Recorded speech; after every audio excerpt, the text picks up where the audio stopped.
교과서 258쪽입니다. 이제 시험 범위에 해당하는 이제 마지막 소단원입니다. 지구 환경의 변화에 대해서 같이 한번 수업을 해보겠습니다.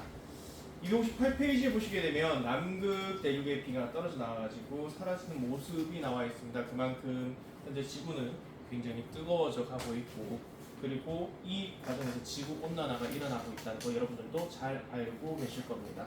이 지구 온난화가 왜 일어나는지, 그 원인은 뭔지부터 한번 살펴볼 건데요. 자, 지구 온난화 보시겠습니다. 화석연료의 사용으로 대기 중으로 방출되는 이산화탄소 등의 온실기체가 증가하면서 지구의 평균 기온이 상승하는 현상을 우리는 지구 온난화라고 얘기합니다.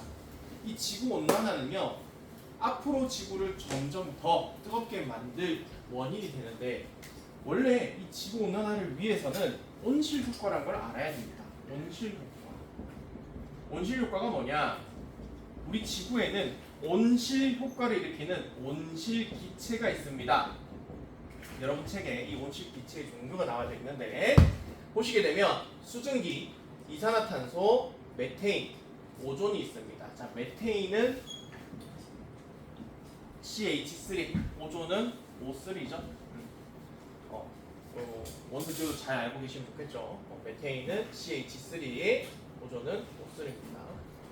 이 온실기체가 지구 대기를 감싸고 있는데, 이 대기에 온실기체가 쌓이면 온실 효과가 일어납니다. 온실이 뭐예요? 열을 받으면 열을 가둬놓는 거죠. 근데 이 온실 효과는요, 나쁜 게 아닙니다. 지구가 달이나 아니면 화성이나 이런 행성들에 비해서 일정한 기후가 유지되고 온도가 유지되는 건 바로 이 온실 효과 덕분인데, 온실 효과를 일으키는 온실 기체가 과도하게 나와서 너무 과도하게 온도가 올라가는 현상을 우리는 지구 온난화라고 얘기합니다. 이 지구 온난화의 원인은 정말 다양한데요. 그 중에 대표적으로 얘기를 하는 게 화석연료의 과도한 사용, 그리고 여기 보시게 되면 지나침 산림벌채, 그리고 가축 사육을 통해서도 일어납니다. 가축 사육에서는 왜 일어나냐면, 소나 아니면 양, 돼지 같은 것들을 우리 키우게 되면 메테인, CH3, 메탄가스가 대기 중으로 많이 방출되기 때문입니다. 이렇게 기후변화가 일어나면 우리 일상에 어떤 영향을 미칠까요?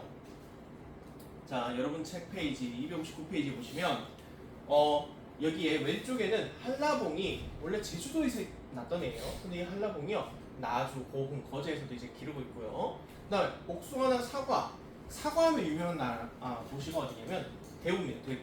근데 이 대구에서 사과가 지금은 강원도 평창에서 사과가 나고 있습니다. 그리고 여러분, 고성하면 유명한 게 뭐예요? 그렇죠, 녹차죠. 근데 이 녹차가요, 이제는 강원도 고성에서도 자라고 있습니다. 이렇게 농작물의 재배지가 변화하고 있고요. 어종도 변화하고 있어요. 요즘 참치값이 굉장히 많이 떨어졌다고 합니다. 왜 떨어졌냐? 동해안에 참치가 굉장히 많이 잡히기 때문인데요. 이 동해안에 참치가 많이 잡히는 것도 수온의 변화에 따른 어종의 변화가 되겠습니다.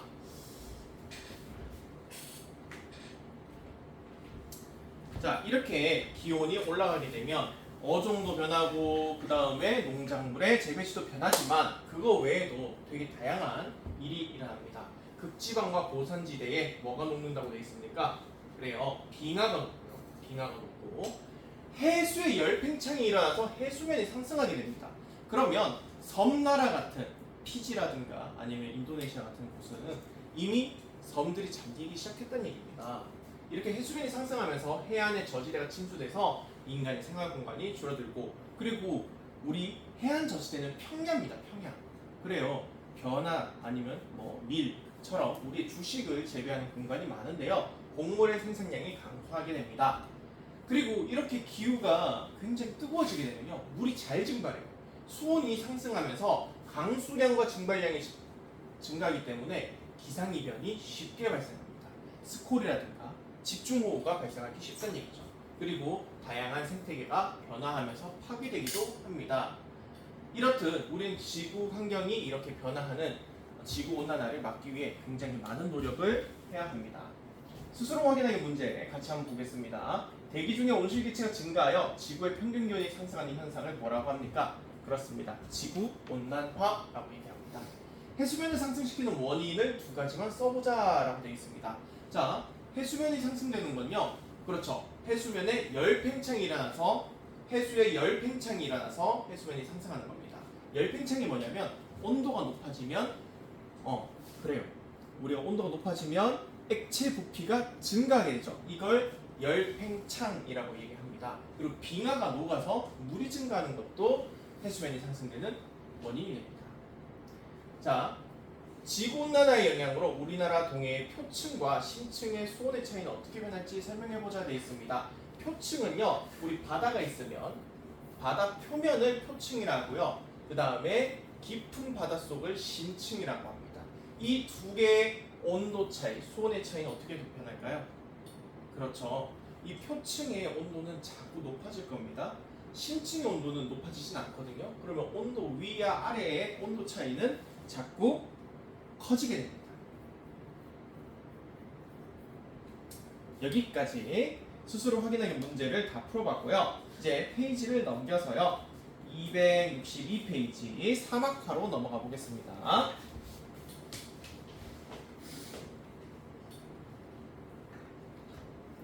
자, 3학화에 대해서 우리가 먼저 알아보기 위해서는 대기 대순환이라는 부분을 좀 알아봐야 됩니다. 여러분 책 262페이지에 보시면 대기 대순환에 대한 내용이 나와 있습니다. 자, 선생님이랑 같이 책을 보면서 읽어보겠습니다. 대기는 끊임없이 움직이면서 크고 작은 규모의 순환이 일어납니다. 이 중에서 지구 전체의 규모의 순환을 대기 대순환이라고 합니다. 자, 이게 지구 전체 규모의 공기의 순환, 대기 대순환을 나타낸 그림입니다. 이 대기 대순환은요, 위도에 따라서 불균형과 지구의 자전 때문에 생기게 되는데, 에너지 불균형과 지구의 자전 때문에 생깁니다. 크게 세 개의 작은 세포 순환, 작은 순환으로 나눠볼 수 있습니다. 하나는 극순환, 또 다른 하나는 페렐 순환, 또 다른 하나는 애들리 순환이라고 얘기합니다. 여기에 대한 상세한 내용은 프린트물에 좀 더 적혀져 있는데요. 자, 프린트물 보시면은 첫 번째 그림이 이렇게 나와 있을 겁니다. 자, 이 그림 보시면요. 보세요. 여기 위도라는 게 있죠. 위도. 지구가 있을 때 지구의 적도에서 북극과 남극까지 얼마나 떨어져 있는지를 측정하는 게 바로 위도입니다. 위도. 네, 그래서 적도가 0도고요. 올라가면 올라갈수록 각도가 올라가듯이 1도, 2도, 3도, 4도 쭉쭉쭉 가서 90도까지 늘어나게 됩니다. 남극으로 가도 똑같이 90도까지 늘어나게 됩니다. 그래서 위도는 적도를 기반으로 해서 북극과 남극으로 늘어나게 됩니다. 근데 여기 잘 보시면요. 적도에는요. 태양 복사 에너지가 높은데 지구 복사 에너지는 낮다고 되어 있습니다. 이게 무슨 얘기냐면 태양에서 들어오는 에너지는 많은데 지구에서 지구 밖으로 나가는 에너지는 적다는 얘기입니다. 그럼 적도에는 이만큼 에너지가 남아 돌죠? 이렇게 남아도는 에너지가 어디로 가야 될까? 에너지 적은 데로 흘러가야겠죠? 북극을 보시게 되면요. 지구 복사 에너지가 태양 복사 에너지보다 훨씬 많습니다. 지구에서 나가는 에너지가 태양으로부터 들어오는 빛 에너지보다 훨씬 많은 거예요. 그럼 요만큼의 부족한 부분이 생기게 되죠. 그럼 적도에서 어디로? 북극으로 에너지가 이동을 해야 되는데 곧 자동차로 이동하는 게 아닙니다. 어떻게? 대기 대순환을 통해서 에너지가 이동을 하게 되는 겁니다. 그래서 생기는 게 세 개의 순환이었습니다. 세 개의 순환을 프린트물 통해서 좀 더 자세히 얘기를 해보겠습니다. 자, 프린트에 보시면 크게 세 개의 순환으로 나눠져 있는데요.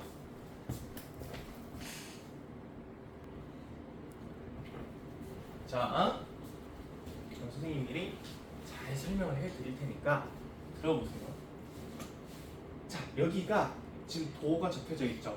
N은 north 북쪽입니다. S는 south 남쪽입니다. 0도를 기반으로 여긴 적도예요. 적도를 기반으로 북극과 남극의 위도가 나타나져 있는 겁니다. 그런데 어디가 제일 에너지가 풍부하다? 0도가 제일 에너지가 풍부해요. 자, 우리 그냥 심플하게 생각해봐. 에너지가 풍부해. 공기 중에 에너지가 풍부하면 공기에 열이 많다는 얘기인데 그러면 공기는 위로 갈까 아래로 갈까? 뜨거운 공기 위로 가게 됩니다.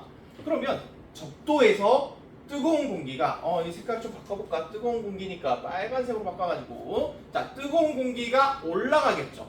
올라갔던 공기가 쭉 올라가서 점점 차가워지면 다시 내려오게 됩니다. 그 내려오는 지점이 어느 지점이냐? 30도쯤 되는 부분. 이 내려오는 지점이 30도쯤 되는 부분에서 내려오게 돼요. 이렇게 처음 만들어진 순환이 헤들리 순환입니다. 헤들리 순환. 이렇게 하나의 공기 순환이 만들어지게 되는데 이때 공기가 내려오면서 아래로만 가지 않아요. 적도로만 가지 않고 어디로도 갈까요? 그래요. 북쪽으로도 같이 이렇게 공기가 흐르게 됩니다. 이걸 우리는 뭐라고 부르냐? 무역풍과 편서풍이라고 부릅니다. 그래서 무역풍 중에 북동쪽에서 부는 무역풍이라 해서 북동무역풍. 북동무역풍은 여러분들 자 방위를 보면 북, 남, 동, 서. 북동무역풍이면 북동쪽에서 불어 들어오는 걸 얘기를 하는 거예요. 알겠죠? 편서풍은 얘는 동쪽에서 서쪽으로 불어나가는 바람을 얘기를 합니다. 이렇게 쭉 내려온 바람이 다시 한번 가열이 되면서 올라가는 시점이 나옵니다. 올라가는 시점. 이곳이 바로 페렐순환 구역입니다. 그래서 60도 부근에서 이 공기가 다시 상승하게 됩니다. 여기 지금 페렐순환 화살표가 조금 잘못되어 있는데요. 여러분 책에 있는 걸 다시 한번 좀 볼 거면 좀 이따가 상승해서 다시 이렇게 한 바퀴로 도는 게 페렐순환입니다. 그럼 페렐순환은 60도 부근에서 공기가 다시 올라간다 했죠. 올라갔던 공기가 다시 어디서 내려옵니까? 30도에서도 내려오지만 얘가 북극으로도 가서 내려오게 되는 구간이 생깁니다. 즉 90도 구간에서 내려오게 되는데 이때 90도 부근에서 내려오는 요 순환을 우리는 반대순환, 다르게는 극순환이라고 얘기합니다. 극순환. 자, 요 그림 기억하셨다가 똑같이 교과서에 있는 그림이랑 비교를 해볼 거예요. 자, 교과서에 있는 그림입니다. 자, 교과서에 있는 그림 요거 가지고 다시 한번 설명을 해보겠습니다. 온도가 제일 높은 데가 어디라고? 적도라고. 자, 그러면 적도에서는 온도가 제일 높으니까 공기가 상승합니다. 상승하죠? 상승하면서 이 상승했던 공기가 어디로 간다고요? 양옆으로 퍼지게 됩니다. 퍼지면서 30도 부근에서 떨어지게 되죠. 떨어지게 됩니다. 그리고 떨어진 공기는 다시 양옆으로 펴지게 됩니다. 퍼지게 되면서 바람을 일으키는데 북쪽에서 일으킨 바람을 북동무역풍 그리고 편서풍이라고 부릅니다. 근데 남쪽은 또 달라요. 남쪽에서 똑같이 헤들리 순환에서 바람이 일어나는데 이 바람은 남동무역풍이라고 부르고요. 그리고 그 밑에 건 편서풍으로 똑같이 부릅니다.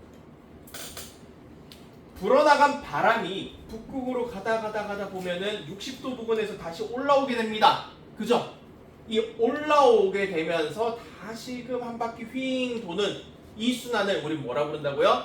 페렐순환이라고 부릅니다. 뭐라 부른다고요? 페렐순환이랍니다. 그래서 적도 지방에서 상승한 공기가 30도 부근에서 하강했다가 뭐를 이룬다고 돼 있어요? 고압대를 이룬다고 돼 있습니다. 선생님, 근데 고압대가 뭐예요? 저기압, 고기압 배웠던 것 같은데 잘 기억이 안 나요. 기억이 잘 안 나죠? 선생님이 이것도 쉽게 설명해 볼게요. 자, 고기압은 고기압, 고 높을 고, 기 공기가 높다는 얘기입니다. 압력이요. 공기의 압력이 높으면 고기압이라고 부릅니다. 그리고 공기의 압력이 낮으면 저기압이라고 부릅니다. 자, 여기 적도 부분 잘 보세요. 적도 부분에서는 공기가 빨려서 올라가게 되죠. 위쪽으로 올라가게 됩니다. 그러면 공기가 누르는 압력이 높을까요, 낮을까요? 낮겠지. 왜? 상승하고 있으니까 나를 누르진 않잖아. 그치? 근데 문제가 있어요. 저기압일 땐 나를 누르는 공기는 별로 없는데 양옆에서 공기가 말려가지고 올라가는 거잖아. 그러다 보니까 모든 수분이란 수분을 싹 다 끌고 올라갑니다. 그래서 저기압에는 항상 뭐가 오냐? 비가 많이 와요. 대신에 고압대, 고기압인 곳은 공기가 나를 쭉 누르는 곳은 여기서부터 시작해서 위아래로 공기가 뻗어나가죠? 수증기가 쌓일 새가 없어요. 다 흩어버려. 선풍기로 이렇게 미치는 거랑 같다니까? 그러면 여기에는 뭐가 안 생길까? 구름이 잘 안 생겨요. 날씨가 맑은 편이에요. 자, 그러면 페레순환까지 또 했고요. 여기에 페레순환 위쪽은 다시 올라갔던 공기가 다시 극지방에서 내려가지고 이렇게 다시 온다. 그죠? 요걸 우리 뭐라 한다? 극순환이라고 합니다. 극순환. 그래서 극지방에서 하강한 공기가 위도 60도 부근에서 상승해서 다시 극지방으로 이동하는 걸 우린 극순환이라고 얘기하고요. 여기서 부는 바람을 극동풍이라고 합니다. 여러분, 그래서 262페이지에 있는 요 각각의 작은 순환, 우리가 세포순환이라고 합니다. 이것들을 뭐라고 부른다고요? 세포순환, 순환세포라고 해요. 순환세포. 자, 거꾸로 얘기해요. 순환세포라고 합니다.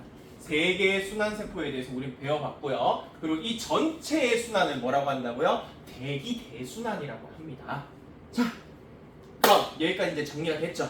이 대기대순환을 알아야 엘니뇨와 라니냐를 설명할 수 있습니다.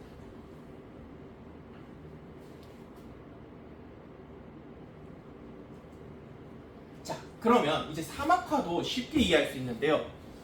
선생님이 설명했어요. 90도인 적도 지방에서는 저기압이 형성된다고. 공기가 올라간다고. 그래서 90도가 아니군요. 0도. 0도인 적도 한번 봐보세요. 0도인 적도가 제일 더운데 0도에는 사막이 잘 안 걸립니다. 왜? 저기압이라서 비가 자주 내려요. 그래서 사막이 잘 없어요. 근데 우리가 그랬죠. 0도에서 공기가 올라갔다가 떨어지는 부분이 어디쯤이라고? 30도 부근쯤이었습니다. 그럼 이 순환을 뭐라 하셨다고? 배들리 순환이라 얘기했습니다. 이 30도에는 뭐가 생긴다고? 고기압이 생긴다고. 고기압이 생기면 날씨가 맑아요? 흐려요? 맑아요. 비가 잘 안 와요. 그래서 30도 부근에 보면 뭐가 많아? 사막이 겁나 많아. 모하비 사막, 고비 사막, 사하라 사막은 여러분 많이 들어봤을 거고, 아라비아 사막도 많이 들어봤죠. 아라비안 나이트 할 때 그 아라비아 사막입니다. 다음에 여기도 밑에 보시면 남반구에 아타카마 사막, 그레이트 샌디 사막, 요 호주 사막입니다. 여기 잘못 가면 죽어요. 여기 진짜 너무 넓어가지고 구조대도 잘 구조를 못하는 곳입니다. 그 다음에 칼라하리 사막. 여기 좀 아프리카 하단부에 있는데 여러분 처음 들어봤을 겁니다. 이 사막의 이름 외울 필요가 있을까요? 없을까요? 제가 사막 이름을 왜 냅니까? 사막 이름 외우실 필요가 없습니다. 이거 시험에 내면 제가 요거를 그냥 아주 그냥 장을 지시겠습니다. 절대 안 낼 겁니다. 다만 사막이 0도에 많이 생겨요? 30도에 많이 생겨요? 30도 부분에 많이 생긴다. 왜? 이 30도 부분에서는 뭐가 많기 때문에? 고압대, 고기압대가 많기 때문에 그렇게 생긴다. 그런데 사막이 생기는 건 자연스러운 거예요? 자연스럽지 않은 거예요? 자연스러운 거예요. 사막은 원래 자연스럽게 30도 부분 바람 많이 부니까 당연히 생기는 겁니다. 그런데 오늘날 이 사막화가 되는 지역이 자꾸 늘어나고 있습니다. 그래서 생물이 서식지를 잃게 되고요. 생태계에 큰 변화가 일어나게 됩니다. 자꾸 농경지가 줄어들어요. 그래서 식량 부족이 일어나고요. 먼지 바람이 자주 발생해서 황사, 그리고 호흡기 질환, 그리고 미세먼지가 발생하게 되는 거죠. 이렇게 사막화를 억제하려면요, 뭘 늘려야 할까요? 숲의 면적을 늘려야 됩니다. 그리고 산림벌채를 최소화해야 되고요. 특히 제일 중요한 게 가축의 방목을 줄여야 되는데, 사막 부근에 여러분들 알고 있는 부족들 보면 되게 낙타 같은 것도 방목해서 키우고 그러잖아요. 방목하는 유목민이 대부분이에요. 그래서 이게 되게 지켜지기가 힘들죠.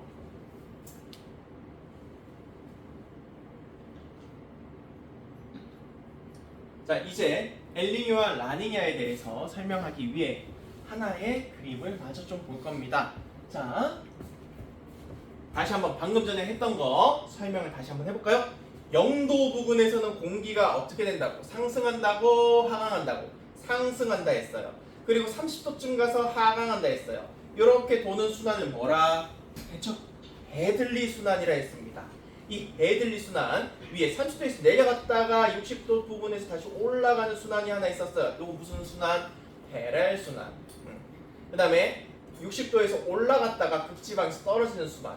이걸 뭐라고? 극순환. 이렇게 세 개의 순환세포들 우린 얘기를 했었습니다. 이 순환세포들이 바람을 일으키면서 지 표면에 바람이 불게 되는데 그 바람이 북반구에서는 북동무역풍, 편서풍, 극동풍이 있고요. 남반구에서는 남동무역풍, 편서풍, 극동풍이 있습니다.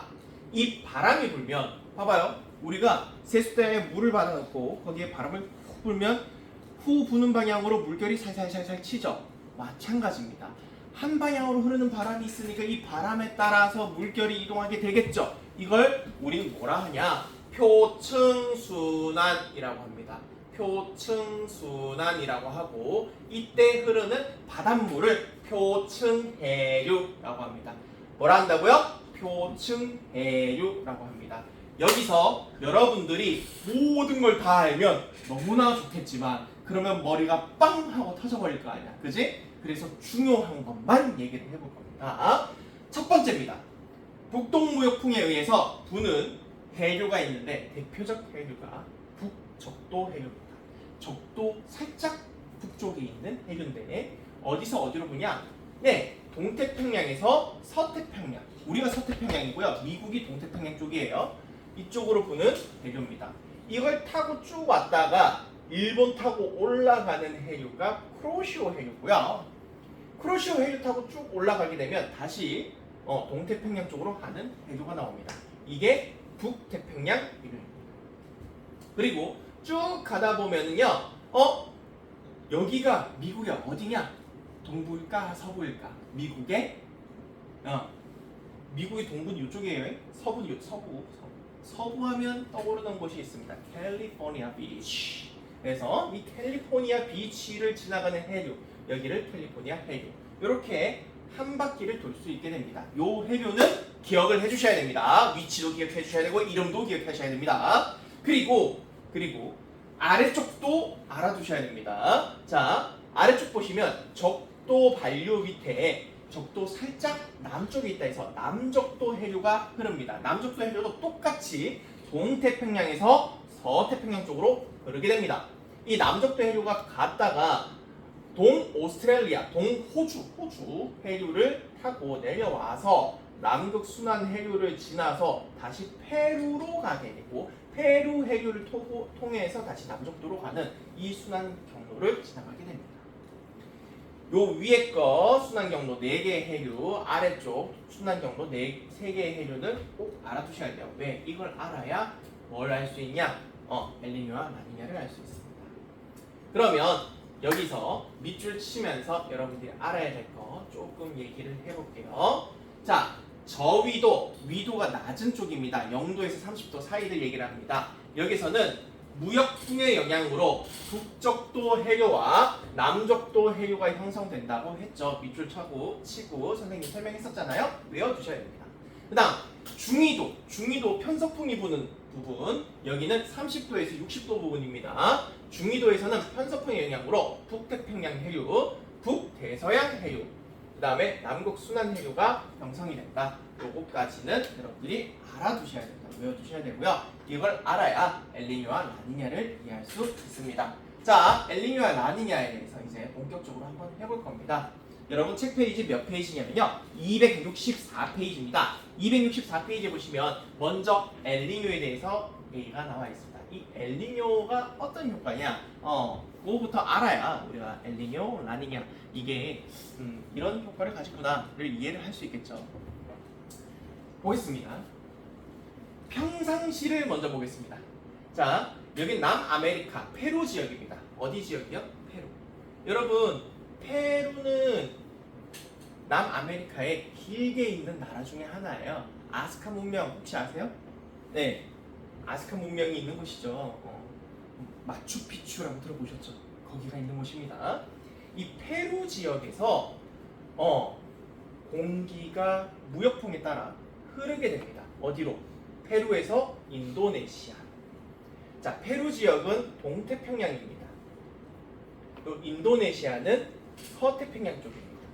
이렇게 바람이 불어가면서 바닷물을 같이 밀고 가게 되는데 이 바닷물의 해류가 뭐였을까요?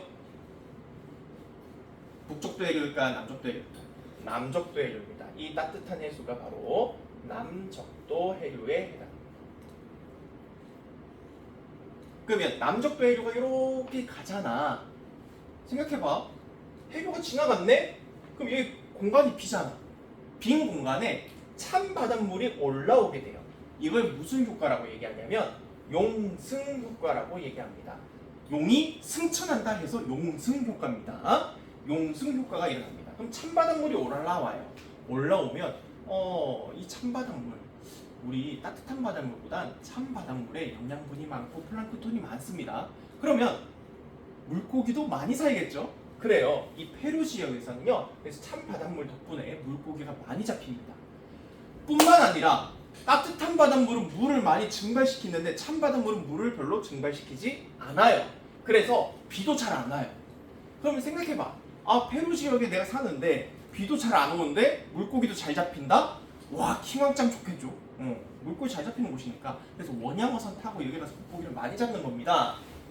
근데 이때 남적도 해류는 쭉 가가지고 인도네시아 가가지고요. 물을 많이 증발시키니까 인도네시아에선 비가 그렇죠. 그렇게 동남하기 때문에 우리가 비가 많이 내게 되는 겁니다.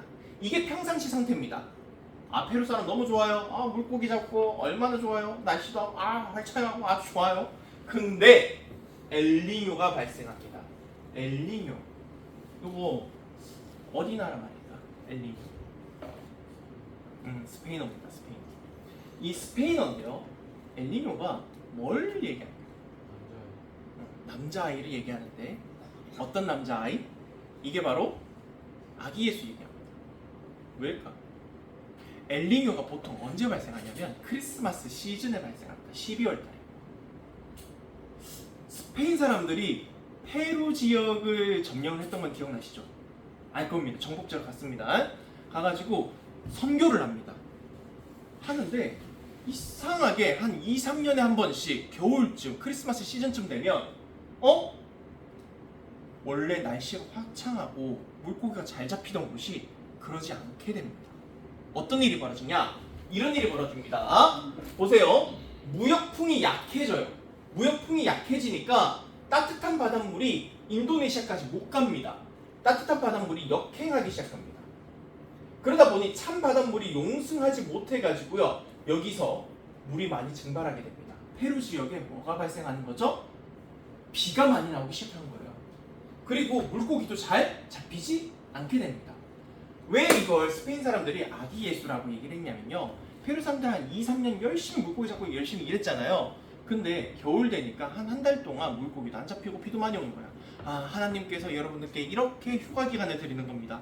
여러분들이 2, 3년 동안 너무 열심히 일했기 때문에 하나님 아버지께서는 여러분들께 자비를 베풀고 휴식을 베풀기 위해서 이렇게 한 달간의 휴식 기간을 주었습니다. 우린 이걸 엘니뇨라고 부릅시다 라고 해가지고 한 게 엘니뇨 효과였습니다. 심플하죠? 그럼 인도네시아는 원래보다 어떻게 될까요? 그렇죠. 온도가 높아지지 않으니까 비가 많이 오지 않고 가뭄이 들게 됩니다. 이게 엘니뇨 효과입니다.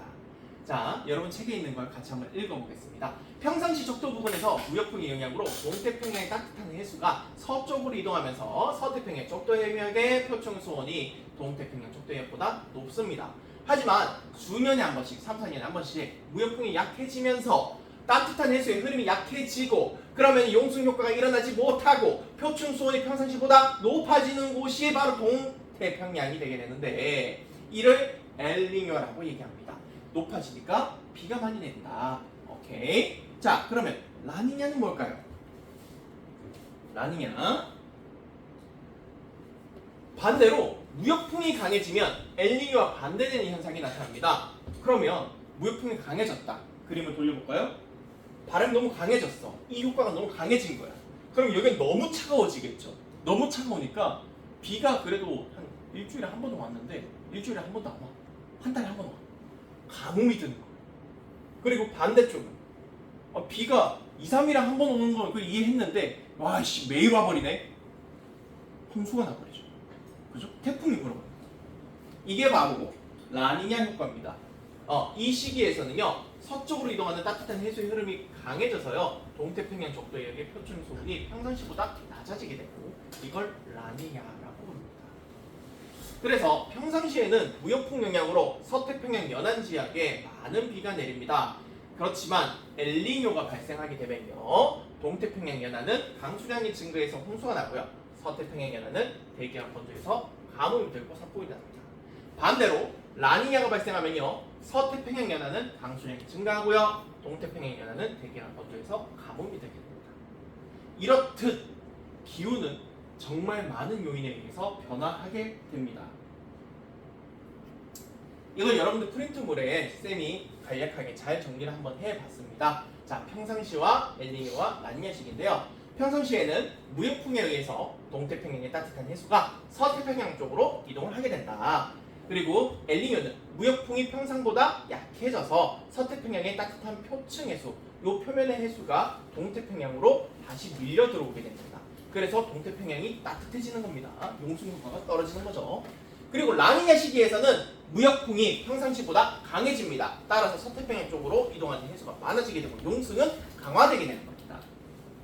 이렇게 되면 방금 말한 것처럼 동태평양이랑 서태평양에서 다양한 변화들이 일어났는데 설명드린 내용들을 이렇게 표로 정리를 해놨으니까 프린트물을 참고해서 잘 외워주시면 감사하겠습니다.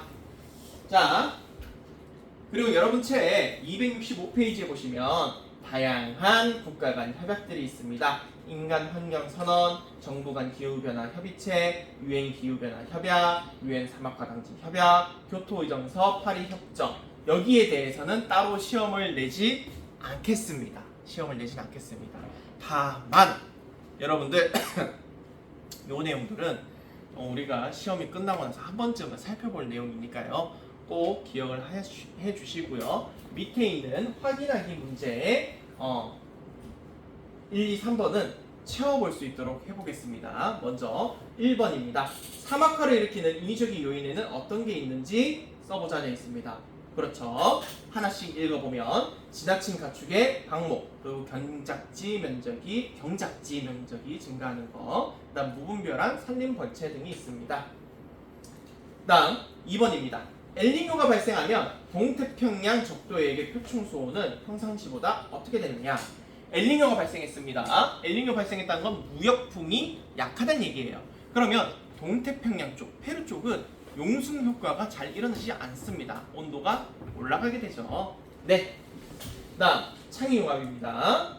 라니냐가 발생한 시기에 동태평양 적도 해역의 해수면 기압은 평상시의 해수면 기압과 어떤 차이를 보이는지 설명해보자 되어 있습니다. 요건 선생님이 그림을 통해서 얘기를 좀 해보겠습니다. 자, 여기가 동태평양, 여기가 서태평양, 자, 여기 육지, 바다 이렇게 있습니다. 원래 무역풍이 붑니다. 무역풍이 불어가지고요. 따뜻한 바닷물이 이쪽으로 이동을 하고 차가운 바닷물이 이렇게 용sun 효과로 올라오는 게 평상시 상태였습니다. 그런데 라니냐가 발생하게 되면 무역풍이 엄청 세져요. 막 세져. 아주 막 세져. 아우 엄청 커. 그러면 물도 많이 이동하겠죠. 용sun 효과가 너무나 세집니다. 용sun 효과가 너무 세져요. 이때 동태평양의 해수면의 기압은 어떻게 될까? 이 해수면, 요 부분의 기압은 어떻게 될까? 이걸 물어봅니다. 자, 기압은 어떻게 될까요? 올라갈까요? 낮아질까요? 여러분들 요 부분에 대해서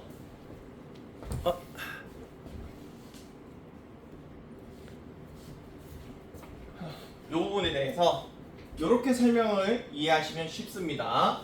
무역풍이 강해졌다, 바람이 이쪽으로 많이 불었다는 얘기는 아래쪽으로 바람이 많이 들어와서 일로 이동을 했다는 얘기입니다. 그래서 동태평양 쪽은 라니냐인데 기압이 높아집니다. 그래서 비도 잘 내리지 않고 가뭄이 일어나게 됩니다. 여기까지 선생님이랑 같이 수업을 해봤고요. 자, 시험 범위가 다 나가게 되었습니다. 인강은 여러분들 계속해서 반복해서 듣고 시험 준비를 잘 할 수 있으면 좋을 것 같습니다. 오늘은 여기까지 수업하겠습니다. 수고 많으셨습니다.